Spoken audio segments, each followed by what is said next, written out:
In today's video, I want to talk about 3 ab exercises you should be doing if you have Pectus Excavatum. So the ab exercises are a dead bug, an ab wheel rollout, and a cable Russian twist. Now, starting this video with the dead bug. The reason the dead bug is so good for Pectus Excavatum, and specifically an alternating single leg, single arm dead bug, is because it's great exercise to really, you can do anywhere that's going to really effectively work your abs and your obliques. It also involves a lot of rib and pelvic control to do it properly. So if you struggle to do this, then you probably don't have great rib and pelvic control. You don't want your lower back to be arching and your pelvis being in like an anterior pelvic tilt position when you're doing this. So you want to keep, your pelvis slightly posterior tilted so your abs are activated, your lower back's flat on the ground.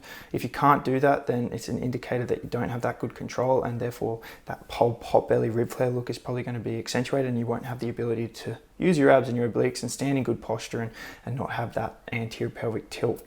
So it trains that. When you're doing it, be very conscious to not let your lower back arch and your ribs flare. We want to keep everything in control, and we want nice, slow and controlled reps. The next exercise that's amazing is an ab wheel rollout. It is a very good ab builder, okay? It's an amazing exercise. I also feel like a bit of a stretch on my sternum, which feels good when it comes to pectus. But primarily it's just a great core exercise. On top of that, with the ab wheel rollout, we really do need a good pelvic control again. Before you start the rollout with the ab wheel, you need to make sure, again, your pelvis is posterior tilted, so you're engaging your abs, okay? So many people do this and they have their lower back arching, and then it just ends up being like a lower back exercise and it's really ineffective. So you need to learn to engage the abs and learn that pelvic control. And then you want to work on just rolling out all the way as far as you can. This exercise is funny. When I program it for my clients, the first time they ever send me a video, they always do it wrong, where they don't go roll out nearly far enough and they're not actually engaging their abs. If you can learn to do this properly, you're going to get really strong abs. And getting strong abs, I think, really helps make that whole rib flare, pot belly appearance so much better. Yeah, there's a massive difference if you just see someone with a weak, underdeveloped core and their rib flare and pot belly and they're skinny versus like thick, strong core, ab and oblique muscles. It makes such a difference to that appearance.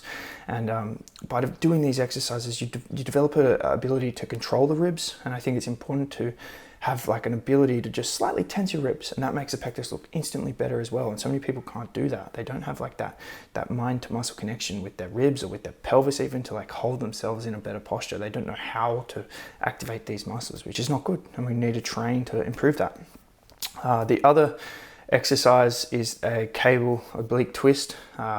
Developing the obliques has been a massive focus for me, and I really think it's how I made my rib flare so much less noticeable. For me, the rib flare annoyed me more than the sunken chest as a kid, so developing the obliques was a massive thing that I focused on, and this is probably my favorite exercise. You get a huge burn in your obliques when you do this.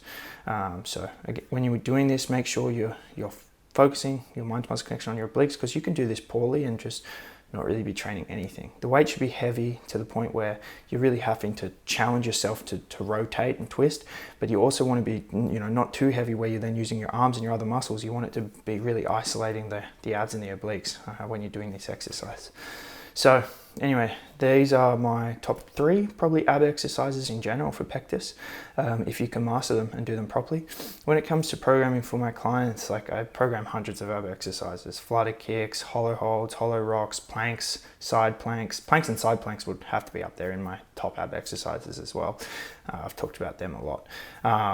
Also, I program decline sit-ups, all kinds of ab exercises, hanging knee raises. But these 3 are 3 of my favorites. I think they're really effective. They get a great burn, and all those other benefits that I talked about earlier in the video specifically for those movements is why they are probably my 3 favorites. Go ahead and do them if you're not.